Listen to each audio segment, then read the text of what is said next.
Welcome to On Our Watch, a podcast about coastal erosion and sustainability in Louisiana, as well as the implications for coastal systems worldwide. My name is Marian Evans. I'm a filmmaker and a producer of the documentary On Our Watch, a feature-length film about Louisiana's coastal land loss crisis. The film's director, Jonathan Evans, and I are proud to produce this podcast series that will continue to explore important coastal issues through conversations with local residents, community leaders, and experts.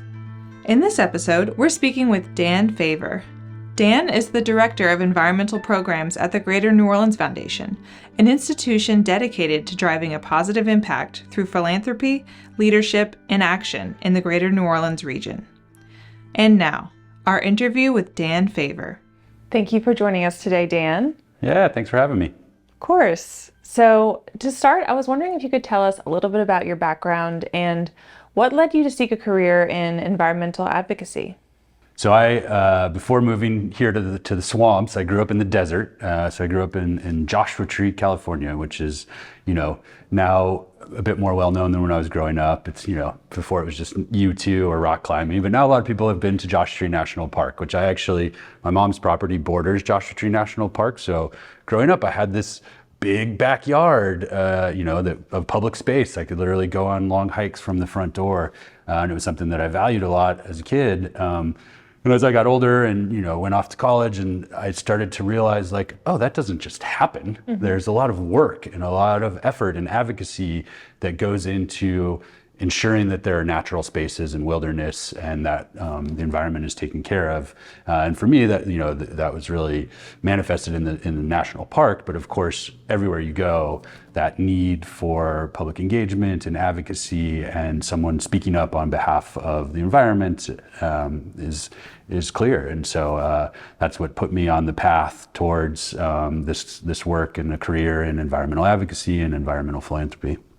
Awesome. So, as the Director of Environmental Programs at the Greater New Orleans Foundation, what are some of the key issues that you're most focused on addressing right now?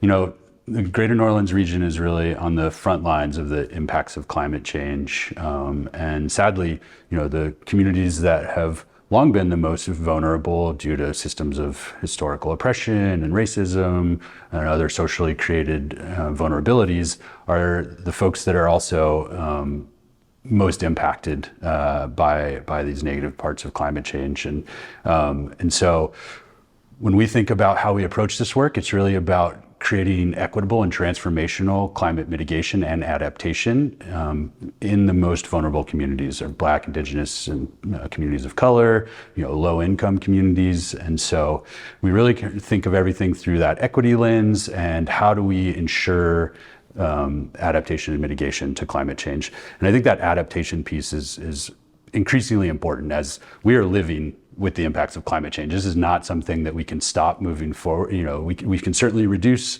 and manage the risk, but we are in the era of climate change impacts, especially here in Greater New Orleans. And so how do we make sure that people can still have a high quality of life, even when, there's these rain bombs that drop unprecedented amounts of water at once, when we are living under the threat of more hurricanes or tornadoes, or when we're experiencing things like drought for the first time, or unprecedented drought. And so there's a lot of ways of getting at that, and that's really what we want to do. And so we focus in four main areas. One we call the building the movement to live better with water. So that's really rethinking how we engage with water, especially in our urban environments, and using nature-based solutions and green infrastructure to reduce street flooding and make sure that water is an amenity instead of a risk. We also work to support thriving coastal communities. So, Louisiana is experiencing really rapid land loss in our wetland areas, but it's not just about the ecosystems, there's people that live there too. And so we work with organizations in those coastal communities to ensure that people can engage in the processes and that really people are showing up in the process of restoration. We also have climate solutions. This gets into our green energy and renewable energy work. And then finally, transportation, which is a cause that's near and dear to my heart from my history and professional history. And so working to help support equitable and sustainable transportation, both for the quality of life benefits that it brings to everybody, but also because transportation is a huge contributor to climate emissions. Great. Thank you for that awesome explanation. And so just to be clear, when we say Greater New Orleans, what are the areas that you all serve? Yeah, so we cover a 13 parish region of Southeast Louisiana, which is like the Metro New Orleans area, but also getting up into the river parishes and the North Shore, and a few of the parishes in what's known as the Bayou region. So it's really thinking of the region because that's how people live, right? When it's like, and that's how water flows, and that's how the air moves. It's not bound by political jurisdictions, and so we really try to take a regional approach to all of the work that we do, especially in the environmental programs. And so I know that one of the ways that the foundation works to address coastal restoration is with the Sella Voice project. So I was wondering if you could tell us a little bit more about what that project entails. Totally. So first of all, it stands for Southeast Louisiana Voice of Impacted Communities and Environments. So Sella Voice is a coalition of community-based organizations in the coastal areas, as well as more traditional environmental advocates who focus on coastal restoration and protection. And really the big idea behind Sella Voice is to ensure that the folks who live in the coastal areas that are, rapidly being lost due to wetlands erosion and sea level rise, but are also, the state of Louisiana has an impressive plan to protect and restore the coast. And we just want to make sure that the people who are feeling both the impacts of wetlands loss and will feel impacts of restoration, both good and bad, that they're really involved in the decision-making processes and the conversations about how to go about ensuring that our coast is restored and protected in moving forward. And so Sella Voice gets together to, have a shared learning agenda, sharing information, learning about what's the latest and greatest in the politics or the science, works on some shared program opportunities when they come up, like for instance, supporting the fishing community during hard times, that we can bring resources and support from different organizations that are part of the group, to then doing things like, writing shared comments on, we want, for this complex process that the state's leading, like making sure that there's really sound comments going in and that the voice of the folks on the coast are represented in that process. Yeah, I feel like that's how you can really create long-lasting change, is when people are invested from the very beginning. Yeah, and it takes a lot of time and it takes a lot of work. I often talk about our role here at the Greater New Orleans Foundation, and I think it's similar for community foundations around the country, as like the glue that sort of holds coalitions or holds processes together, and that sometimes you just need to have the network and the relationship there so that the ideas can kind of coalesce and develop organically in a way that then everybody's on the same page, where it's like, okay, coastal restoration is a great example in the process here in Louisiana. It is a hugely bipartisan, supported across the state house and administration and to an amazing degree, unlike any other issue really that I've seen. And I think that speaks to the engagement process, but it also took a long time, right? Mm-hmm. And so we need to be investing in that glue and making sure that everyone's coming together to both define the problems and then find solutions that work for everyone. Right. It's like you're a facilitator for people to get together. Facilitator, sometimes translator, because there's sort of different ways that people, talk about these things. Sometimes mediator, because there's, we can let one small piece of disagreement get in the way of the bigger picture of how we move forward together. And so, that's a role that we end up playing a lot and a place that we like to be.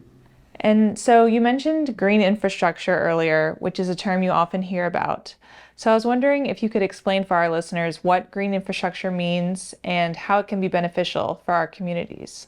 Yeah, so green infrastructure, when you hear that here in Greater New Orleans, it's usually referring to green stormwater infrastructure, which is really the idea of mimicking nature to better manage the rainwater So as folks who've spent any time here know, when it rains a lot, we get flooding in the streets, or people are like moving their cars to high ground, which unfortunately is usually like the neutral grounds where there's grass and plants that get ruined from driving up there. And so in order to ensure that when it rains a lot, that the water is stored where we want it to go. So rather than in your car or in your house, it's in like a park and a retention pond, and then is slowly let into the drainage system so that it can move out to Lake Pontchartrain or to the wetlands. So that's the basic idea of green infrastructure. In New Orleans, in Greater New Orleans, we're surrounded by levees to protect us from hurricane storm surge, but that means that any water that falls inside the levees needs to get moved out of them. Mm-hmm. So for many decades, what we've done is just work to, as soon as the water hits the ground, that we move it out and we get it out of our system and pushed into Lake Pontchartrain. Unfortunately, and we've built up an incredible drainage system to do that. Unfortunately, it's over 100 years old now, and it just can't keep up with the intensity of the rainfalls, the increased intensity of rainfall that's coming due to climate change. And so, what happens is you get 6 inches of rain in an hour. Well, the system can only pump 1 inch of rain in the first hour and then half an inch every hour after that. And so the water backs up. And so green infrastructure, these nature-based solutions, there's a lot of different words out there, but really it's about, okay, how do we mimic nature to hold the water where we want it, store it, and then slowly get it into that drainage system so it can keep up. Aside from reducing flooding, it also has these great benefits of like filtering the water, making it cleaner by the time it gets out to the lake. If we use it right, we can like create awesome amenities. Mm-hmm. I think of like Bayou St. John in town, but if you think about cities with great canals where people like engage with the water, there's so much opportunity here in New Orleans, in Greater New Orleans, to really think differently about how we live with water and how we value water. And, so I think of the, strolls along Bayou St. John. We should have that type of opportunity and access throughout the city. New Orleans East has a whole network of canals that right now are like, it's kind of like let's put it behind the buildings and forget about it. Whereas if you just built it so you're like engaging with those canals and beautified them, it would be a real amenity. And so it's along with reducing flooding and all those types of benefits, it really can add to quality of life as well. Yeah, that's an interesting way to think about it. And so what would you say you enjoy most about what you do? I think the thing that I like the most is bringing people together to collaborate and figuring out how to incorporate lots of different perspectives. And, I use this term mental models a lot, right? We all have a way that we like frame the world based on our experiences and what we learned about, how we've been educated, or, the professional track that we're on, the family experiences, all these things. And in my mind, the best way to solve complex problems is to bring a lot of perspectives to them. But it's really hard to get all those perspectives together into a sort of cohesive approach. But I like doing that and working towards that collaboration. And so a lot of the work that we do is built around coalitions and convenings that really work to center, Black, Indigenous, and people of color in their experiences, but bring together large groups of stakeholders, so I think of like from the business world, from the government world, from the nonprofit world, from philanthropy, from the research and academia world, like how do we all get together to move our region forward in a way that benefits everyone? Right. Yeah. It's like you get all these people together and it's amazing what you can accomplish when you just talk. Exactly. And so lastly, I wanted to ask if you had any future projects or initiatives on the horizon that you're really looking forward to at the moment. Yeah, so one, overall, it's really now it's a suite of projects, but last year the Greater New Orleans Foundation celebrated its 100th anniversary, so our centennial. And as part of that, along with looking back at our history of, how far we've come over those 100 years, we started dreaming about what it looks like to have a thriving region in 100 years from now. And so born of that was what was a project called the Next 100 Years Challenge that we ran last year, where we challenged teams of, it had to be at least one nonprofit and one government entity to get together and pitch their resilient infrastructure idea. So rather than people needing to be so resilient, let's build infrastructure and systems that are resilient, that can withstand disasters and help people get back on their feet more quickly after a disaster. And so the Next 100 Years Challenge, we went out there and found lots of folks working on cool stuff. These teams refined their ideas for resilient infrastructure and applied to our challenge.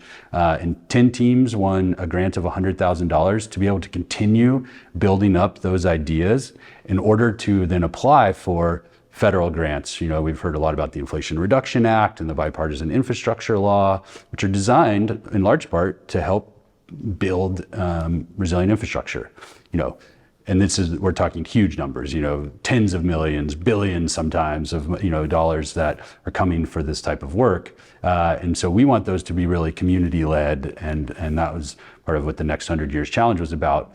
But now that the grants are out there and folks are working on it, we've actually formed a community of practice with all of the grant winners, as well as we got so inspired. We always were going to give away 10 grants, but we got so inspired by all the applications, ended up doing 15, including some honorable mentions. And so all 15 of those teams are getting together to learn from each other, to collaborate, to figure out how their projects might interact, and really just build the process by which we are going to be able to build the infrastructure that supports this region for the next 100 years and make sure that we're sustainable and thriving for a century and beyond. That sounds awesome. Sounds like it'll have a long-lasting effect. That's the idea. Well, thank you so much for talking to me today, Dan. I really appreciate it. Yeah, thank you so much for having us. This is, or having me. And if folks, want to learn any more about the Greater New Orleans Foundation, you can go to www.gnof.org. Lots about our programming work. I didn't even get a chance to talk about the grant making that we do, but we really work to support nonprofits and community-based organizations and always looking to build new relationships and opportunities. So thanks so much for taking the time to chat today. Thank you for listening to On Our Watch. We hope you enjoyed our discussion with Dan Favre. Don't forget to subscribe to On Our Watch on your favorite podcast app to be notified about future episodes. You can find our feature-length documentary On Our Watch, as well as a video version of today's episode, in the links below. Thank you for tuning in, and we'll be back with another episode next week. This podcast is made possible through support from the Greater New Orleans Foundation and executive produced by Bruno UK Steiner.